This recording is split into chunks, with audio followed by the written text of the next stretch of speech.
Y finalmente, ¿hacia dónde vamos ahora? Antes de que el Dr. Jeremiah comience su serie de enseñanzas, se sentó con Sheila Walsh, quien lo entrevistó sobre estos 10 fenómenos que estamos presenciando hoy. Damas y caballeros, maestra de la Biblia, autora y presentadora de televisión, por favor, denle la bienvenida a Sheila Walsh. Muchas gracias. El Dr. David Jeremiah ha estado estudiando y enseñando de la Biblia por más de 40 años.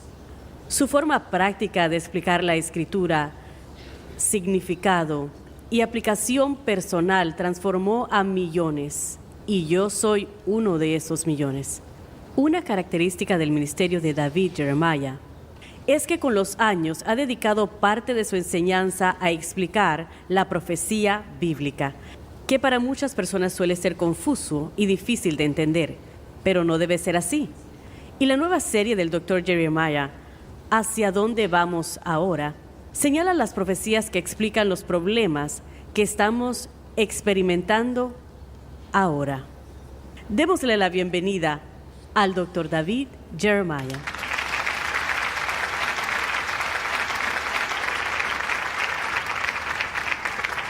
Es emocionante volver a hacer esto. Antes de hablar de su nueva serie de enseñanza, que por cierto es una de las mejores que jamás yo he leído todos sus libros, este tuvo un gran impacto en mi vida. Pero antes de comenzar, déjeme preguntarle, ¿qué es lo que está pasando? ¿Ha visto un tiempo tan caótico como el que estamos viviendo? No, parece que algo pasa. Y antes de poder reaccionar, algo más sucede al mismo tiempo. Es verdad. Y es una cosa después de otra. Y la mayoría sin precedentes. Y no son cosas que, eso ya sucedió. No, jamás había ocurrido. Sí. ¿Qué es esto? Sí. Da miedo encender la televisión porque, ¿qué va a suceder hoy? Que nunca haya ocurrido. O sea, en las escuelas y lo que pasa en nuestra cultura. Son tiempos sin precedentes. No hay duda de ello. Siempre ha invertido parte de su tiempo a enseñar y escribir de profecía bíblica. ¿Por qué es tan importante para usted? Una gran bendición aguarda a los que buscan lo que Dios reservó para el futuro. Tantas promesas. Y si solo viven en el presente y no ven las cosas que Dios tiene reservado para el futuro, puede ser muy sombrío. Porque si esto es todo lo que hay, esto no es tan genial. Dios tiene planes para el futuro y poder saber y esperar eso. Y la Biblia dice que apreciemos las cosas de arriba. Hacer eso es bueno. Sí. Entonces, una pregunta más importante que lo que está pasando en el mundo es, ¿hacia dónde vamos ahora? ¿Por qué eligió este título? Sabe, un día, Donna y yo estábamos, no sé si estábamos desayunando, solemos sentarnos y hablar en la mañana. Y le dije algo así. Le dije, parece que estamos viendo a Estados Unidos siendo desmantelado. Es lo que me pareció a mí. Todo lo que estimamos está en juego. Y me pregunté, si hay alguna manera de saber qué hay detrás de todo esto. Si hay profecías al respecto. Y por eso comencé a hacer mis investigaciones y así se nos ocurrió el título y decidí que este no iba a ser un libro común de profecías. No. La mayoría de libros de profecías dice, esto es lo que va a suceder, lidien con ello. Y no hay esperanza en eso. Correcto. Así que se nos ocurrió la idea de escribir estos capítulos así. ¿Dónde estamos ahora? ¿Qué significa esto? ¿Hacia dónde vamos ahora? Si estudian profecía verán un viejo dicho que dice, los eventos futuros proyectan sus sombras. Es decir, si hay un evento que va a suceder, no va a suceder de súbito, va a proyectar su sombra por delante. Vivimos en esas sombras ahora. Y usted aborda problemas o fenómenos que ocurren en el mundo hoy, que están vinculados con hechos de los últimos días. Comencemos con algo que todos conocemos muy bien, y eso es la pandemia. ¿Es la pandemia parte de la profecía? Todos saben que al ocurrir COVID-19, todos querían saber, ¿está esto en la profecía? Estamos en el fin del mundo. En la Biblia, varias veces, en la tribulación, pestilencias ocurren. Y en el fin de los tiempos habrá pestilencias. En Mateo 24, Jesús estaba describiendo el comienzo de los problemas. Y una de las 7 señales son pestilencias. Terminé predicando todo un mensaje sobre eso. Y aprendemos una serie de cosas. Sheila, número 1. Cuando empecé a estudiar la profecía y leía sobre plagas mundiales, lo creía porque estaba en la Biblia. No me lo podía imaginar. Sí. Ahora lo puedo imaginar. ¿Y ustedes? Tal cual. Esto fue mundial. 114 países diferentes afectados por este terrible virus. ¿Cree que Dios puede sacar el bien de algo que fue claramente tan malo? Claro, nos ha dado mucho bien de esto. Cuando empezamos, después de COVID-19, no nos dejaban tener servicios. Entonces, predicaba aquí, a nadie. Wow. Recuerdo haberle dicho a Dana cuando salí, no quiero volver a hacer esto nunca más. Esto fue terrible. Y al día siguiente me enteré cuánta gente sintonizó.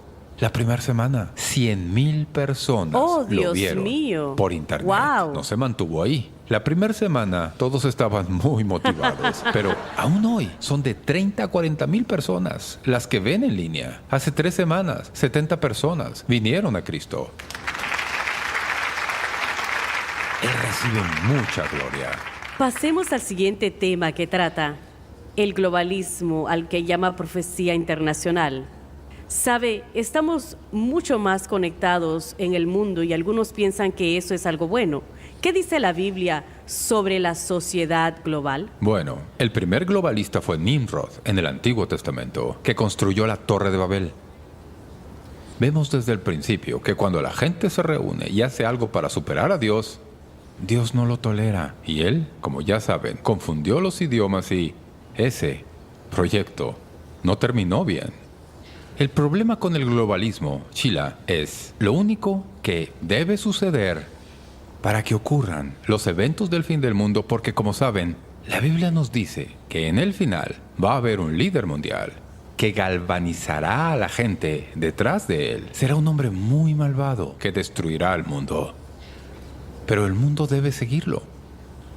Galvanizar el poder detrás de una persona es una trampa para lo que pasará en el futuro. Como creyentes, ¿cómo deberíamos lidiar con el mundo que vemos? Es decir, con nuestro alrededor, ¿cómo vivir en días como estos? Una de las cosas que he aprendido del estudio de este libro es no vivir en mentiras. Seamos honestos. A veces sabemos que lo que todos dicen no es cierto y vivimos con eso, como si estuviera bien. Y no está bien. Debemos aprender a vivir en la verdad.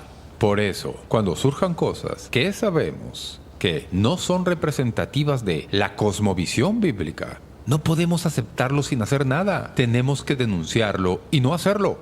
La mayoría de lo que escuchamos, vemos y de lo que está en televisión es falso. No es cierto. Y si se detienen y lo piensan, dicen, eso no es verdad. Pero permitimos que afecte nuestras vidas al punto que cambie nuestro comportamiento y, como cristianos, tenemos que pedirle a Dios ayuda para ser liberados por la verdad y seguirla. Dios no es un globalista. Él es nacionalista. Dios creó las naciones, dice en Hechos. Él creó a las naciones para que conocieran a Dios. Miren todas las naciones que están en la Biblia. Son muchas. Dios las creó así. Él quiere que sea así. No se vaya. Volveremos enseguida para charlar más sobre hacia dónde vamos ahora.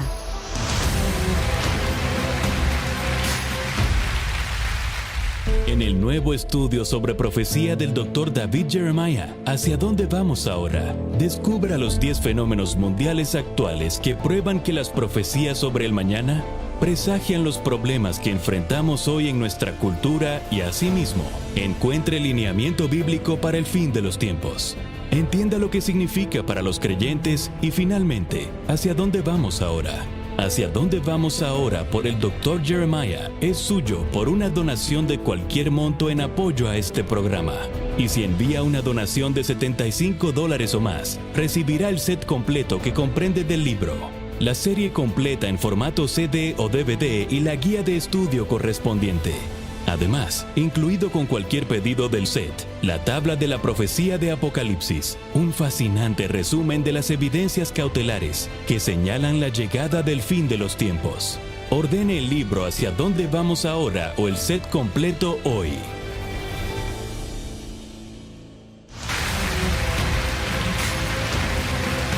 Gracias por acompañarnos. Soy Sheila Walsh y estoy con el Dr. David Jeremiah hablando sobre su nueva serie, ¿Hacia dónde vamos ahora? Cómo las profecías sobre el mañana presagian los problemas de hoy. Sigamos y hablemos de la nación que Dios eligió para su pueblo. Sea en las noticias o en el debate político, Israel es un foco constante. Pequeño país, foco constante. Y usted le dedica todo un capítulo y lo llama una profecía geográfica. ¿Por qué es Jerusalén tan importante? ¿A dónde regresa Jesús? Él regresa a el Monte de los Olivos, de donde partió. Sí. Y cuando Él establezca su reino, ¿en dónde gobierna? En Jerusalén. Sí. ¿Y qué viene después de la vieja Jerusalén? La nueva Jerusalén. Jerusalén es muy importante. Y Sheila, tuve un momento muy especial trabajando en este capítulo. Yo amo al pueblo de Israel y me encanta estudiar. Aprendí mucho sobre Jerusalén. Y una de las cosas que aprendí es esta.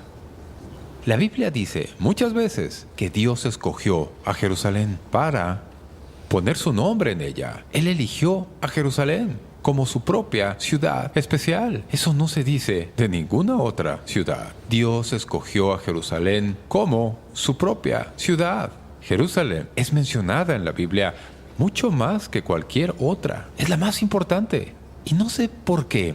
Donna y yo lo hemos hablado. Cuando vamos a Israel y estoy en Jerusalén, tengo una especie de sentimiento irreal acerca de todo. Y pensé, tal vez es porque ahí es donde la Biblia sucedió. Ahí Jesús caminó. Eso es cierto, pero ahora lo entiendo mucho más que antes. Tengo esa sensación porque es la ciudad de Dios. Es un lugar especial. Dios puso su nombre en ella. En un capítulo de Deuteronomio, esto se menciona 5 veces en un capítulo. Es la ciudad de Dios. Cuando vayan a Jerusalén la próxima vez, vean que no es como cualquier otra ciudad. No, esta es la ciudad de Dios. Como sabrá, es un tema muy candente. Hay muchísima discusión en las noticias, hay mucha controversia. Como creyentes, ¿cómo podemos abordar a Jerusalén? ¿Cómo podemos orar por la ciudad? ¿Cuál es la responsabilidad como hijos de Dios? La Biblia nos dice que oremos por la paz de Jerusalén, así que no tienen que dudarlo. También nos dice que si bendecimos a Israel, Dios nos bendecirá. No hay duda de nuestro rol. Debemos ser positivos acerca de Israel. Debemos ser positivos con ellos en varias maneras. Quizá la más importante es por su seguridad. Están rodeados de 37 naciones que los eliminarían si pudieran. Algunas están haciendo paces con ellos. Los acuerdos Abraham son alentadores, pero tienen mucho más enemigos que amigos. Creo que, como creyentes, debemos poner a Israel en nuestra lista de oraciones. Eso es lo que Dios nos dice que hagamos. Absolutamente. En su serie usted trata sobre el caos económico, lo llama profecía financiera. ¿Por qué juega el dinero un papel tan central? Algo realmente importante. ¿Sabían ustedes que Babilonia, en el Nuevo Testamento, es la sede financiera en el futuro? Y la Biblia describe su desmantelamiento. Babilonia ha caído y habla de cómo, en ese día, cuando Dios tenga el control, la empresa financiera de este mundo, que es tan importante para todos, terminará.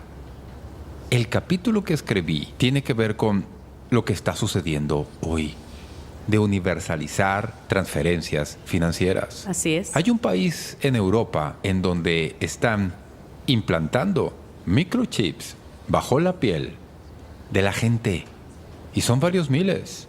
Y este chip se controla por radio para conducir todos los negocios desde él. Al entrar a una tienda, pasa el chip por el escáner y registra toda su información.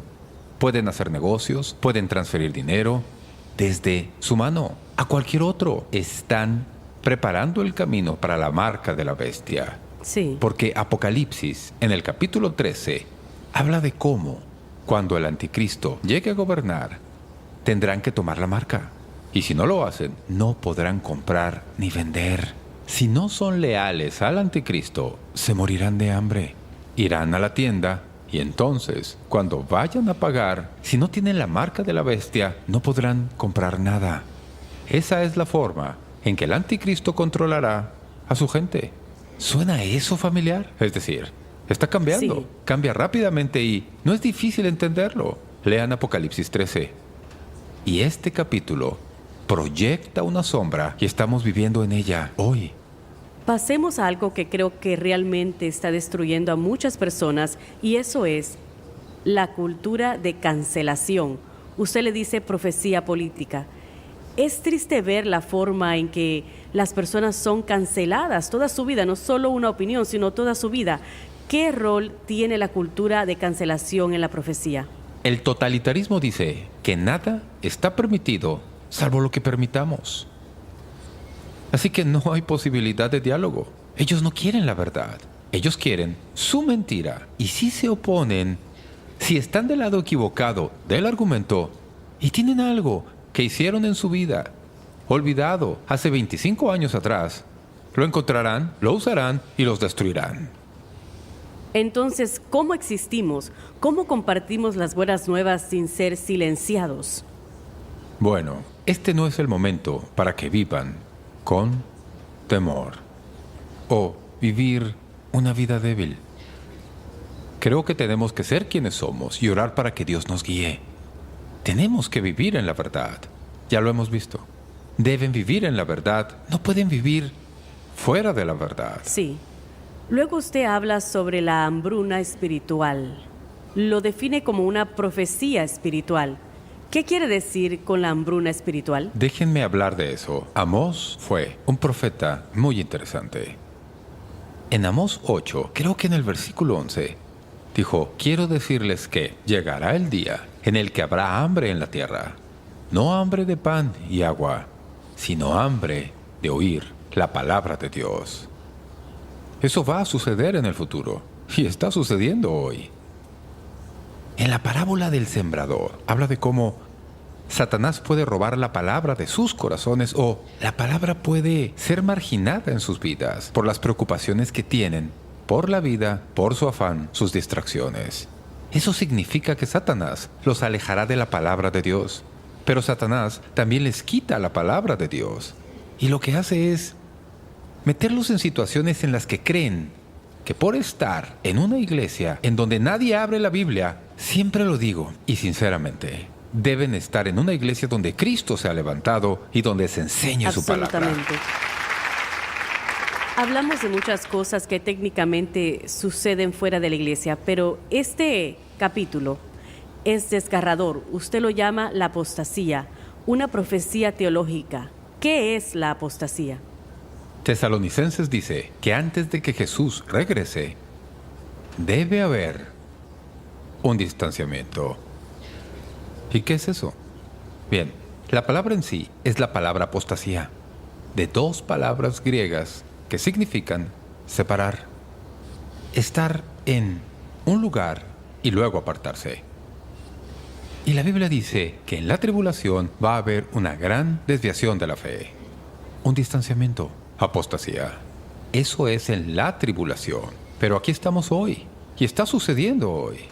Casi no quiero ver noticias cristianas porque a cada rato alguien conocido dice: no soy cristiano. Hay una persona en el norte de quien leí, conté esta historia omitiendo su nombre. Dijo que iba a poner a Dios a prueba durante un año. Dijo: no voy a leer mi Biblia, no voy a orar, no voy a ir a la iglesia, no voy a hacer nada y voy a ver si Dios sobrevive. Bien, llegó al final del año y decidió: no creo que Dios exista. Él era pastor de una iglesia, pero él no era un creyente, porque no se puede ser creyente y apóstata. Si es un creyente, uno genuino, no hace eso. Así, lo que pasa es que mucha gente está en iglesias que dicen ser creyentes, pero no lo son. Y luego, cuando los problemas y el estrés vienen, se alejan. Y el daño que se hace es enorme. Como pastor, si usted tuviera un minuto para animar a un creyente que tuviera miedo de apartarse, ¿qué le diría? Sabe, lo mejor que puede hacer para no temer caer es seguir creciendo en su fe. ¿No es eso cierto? Y la Biblia nos dice en 2 Corintios 13:5: examinaos a vosotros mismos si estáis en la fe. Lo más importante que pueden hacer si tienen dudas es asegurarse que saben que en algún momento aceptaron a Jesucristo como su Salvador. A veces la gente me dice, pastor, he sido cristiano toda mi vida. No es cierto. Verán, y si les pregunto, ¿cuándo nació físicamente? Y me dicen, he nacido toda mi vida. No, hubo un día en que no había nacido y luego nació, ¿cierto? Y cuando nació, se convirtió en una persona viva. Hubo un día en que no era cristiano y luego aceptó a Jesucristo y usted nació de nuevo. Correcto. Así que me gusta decirle a la gente, puede que no recuerde el día exacto en que nació de nuevo, pero más vale que recuerde que hubo un día en que nació de nuevo. Lo mejor por hacer, si tienen dudas acerca de su fe, es examinarse a sí mismos para ver si están. Y si son cristianos, entren a un proyecto de crecimiento que los haga conscientes del hecho de que son cristianos vivos y en crecimiento, a ser quien Dios quiere que sean. En esta serie usa un término interesante. No lo había escuchado antes. Gente de los últimos tiempos, que usted llama profecía biográfica. ¿Quiénes son ellos? Esto realmente me tomó por sorpresa. Nunca soñé que escribiría sobre esto. Y luego un día lo estaba leyendo y dice este pasaje, que en los últimos días la gente será así. Amadores de sí mismos, en lugar de amadores de Dios. Y hay toda una lista de 19 puntos que describen la forma en que la gente va a ser justo antes de que Jesús regrese. Yo los conozco. Los veo, hablo con ellos. Por todas partes. Hay más gente como esa de la que yo pueda recordar. Y no soy pesimista, no soy negativo. Solo digo que algo está pasando con la gente. La cultura no va en la dirección correcta. Sabemos cómo hacer las cosas, pero no sabemos qué hacer con ellas. No vivimos inteligentemente. Y no necesito probarlo. Todos lo saben. Así, siempre ha habido gente complicada. Gente que es amantes del dinero y no de Dios. Que no aman a su familia. Que no se preocupan. Lo que digo es, la tendencia en ese sentido no va en la dirección correcta. No mejoramos. Sí. Parece como si esas características en ese pasaje fueran más verdaderas que nunca. Me encanta cómo termina la serie de la mejor forma, ligando la profecía al Evangelio, la profecía final, el triunfo del Evangelio. ¿Qué implica el Evangelio hoy para nosotros? Bien, son las buenas nuevas. Y hay un nuevo canal en Sirius XM llamado Billy Graham. Y están todos los mensajes del Dr. Graham. Desde cuando comenzó a predicar, él predicó durante 70 años, 7 décadas. ¡Wow! Tienen mensajes desde cuando empezó a predicar hasta que dejó de hacerlo. Todos en este canal, reproduciéndolos uno tras otro. Y los he estado escuchando. Wow. Y